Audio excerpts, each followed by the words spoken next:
रणदीप सुरजेवाला साहब को अपनी सरकार जिसके अंदर वो शामिल था, जिसके अंदर पर्ची भी चलती थी, जिसमें खर्ची भी चलती थी, जिसके अंदर जो नौकरी के पैमाने थे वो सारे तार तार कर दिए जाते थे। नौकरी नहीं जाएगी। जो रोक लगाई है, जब तक माननीय सुप्रीम कोर्ट उसका आदेश नहीं देता, उन्हीं बच्चों को ही रोका जाएगा। बाकी की प्रक्रिया जारी रहेगी और किसी भी बच्चे को जो सिलेक्शन हुआ है उन सब की सिलेक्शन होगी। रणदीप सिंह सुरजेवाला ने प्रेस कॉन्फ्रेंस की है। पिछले दिनों हाई कोर्ट की तरफ से फैसला आया था, जो आप लोग सोशल आर्थिक आधार पर नंबर देते हैं 5, उसे खारिज कर दिया। तो बर्खास्त करने की मांग की है सरकार को। साथ साथ ये भी कहा है कि आप लोगों ने लाखों युवाओं का भविष्य खतरे में डाल दिया। देखिए, मैं कांग्रेस के इन नेताओं को ये कहना चाहूँगा, क्योंकि हर रोज़ झूठ परोसने का काम करते हैं।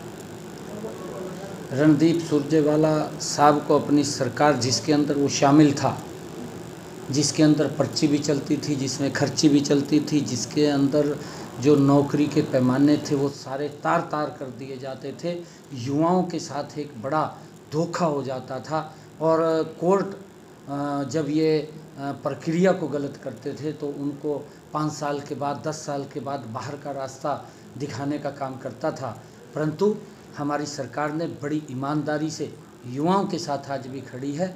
एक गरीब व्यक्ति जिसकी सुनवाई कांग्रेस के कार्यकाल में नहीं होती थी, गरीब व्यक्ति को तो ये लोग वोट के लिए इस्तेमाल करते थे, उसका वोट ले लेते थे।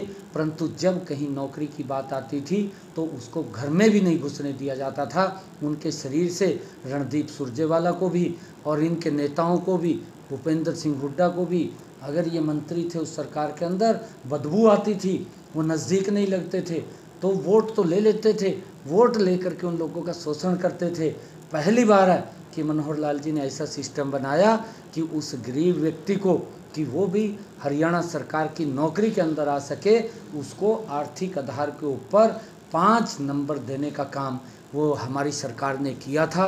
और उसकी प्रशंसा प्रथम बैच ने की थी, जो हाई कोर्ट का सिंगल बैच था। उस बैच ने इस जो सिस्टम लागू किया था इसकी प्रशंसा की थी। डबल बैच ने उसको खारिज किया है।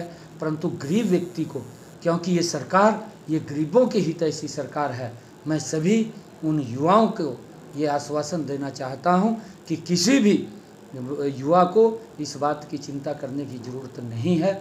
हम अंतिम समय तक माननीय सर्वोच्च न्यायालय के अंदर उनके हक की लड़ाई को लड़ेंगे। किसी भी गरीब व्यक्ति के अधिकार दबे नहीं, ये हमारी सरकार की नौकरी चली जाएगी। किसी की कोई नौकरी नहीं जाएगी। जो रोक लगाई है, जब तक माननीय सुप्रीम कोर्ट उसका आदेश नहीं देता, उन्हीं बच्चों को ही रोका जाएगा। बाकी की प्रक्रिया जारी रहेगी और किसी भी बच्चे को जो सिलेक्शन हुआ है उन सब की सिलेक्शन होगी। परंतु माननीय सुप्रीम कोर्ट जो ही, हम पूरा विश्वास है कि इस सारी प्रक्रिया को देखेगा, क्योंकि गरीब के हित के अंदर ये कदम उठाया गया था और ट्रांसपेरेंसी आधार के ऊपर उठाया गया। आज बिना पर्ची, बिना खर्ची के लाखों युवाओं को रोजगार मिला है। ये सुरजेवाला तो ये सुबह झूठ बोलना शुरू कर देता है।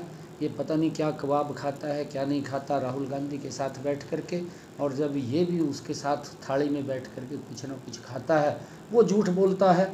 ये भी सारा दिन उसी ढर्रे के ऊपर चल करके झूठ परोसने का काम करता है। मैं सुरजेवाला साहब को कहूँगा कि तू श्वेत पत्र जारी कर, हरियाणा के युवाओं को बता, जिस सरकार के अंदर तू मंत्री था, भूपेंद्र सिंह हुड्डा प्रदेश का मुख्यमंत्री था, उसमें युवाओं को नौकरी देने की क्या प्रक्रिया थी, कितने युवाओं को नौकरी दी है, ये भी बताने का काम कर। और कैसे नौकरी मिलती थी ये भी बताने का काम कर, किस आधार के ऊपर मिलती थी ये भी बताने का काम कर। तू प्रदेश के युवाओं को गुमराह मत कर। और कितनी नौकरियां दी, 9.5 वर्षों के अंदर हमने कांग्रेस से ज़्यादा नौकरी देने का बिना पर्ची, बिना खर्ची के काम किया है। गरीब के साथ आज भी हमारी सरकार मजबूती से खड़ी है। गरीब को किसी प्रकार की चिंता करने की ज़रूरत नहीं है। हमसे जुड़े रहने के लिए हमारे YouTube चैनल को सब्सक्राइब करें और नई वीडियो की नोटिफिकेशन के लिए बेल आइकॉन को दबाएं। अगर आप ये वीडियो Facebook पर देख रहे हैं तो लाइक जरूर करें और ज्यादा से ज्यादा शेयर करें। धन्यवाद।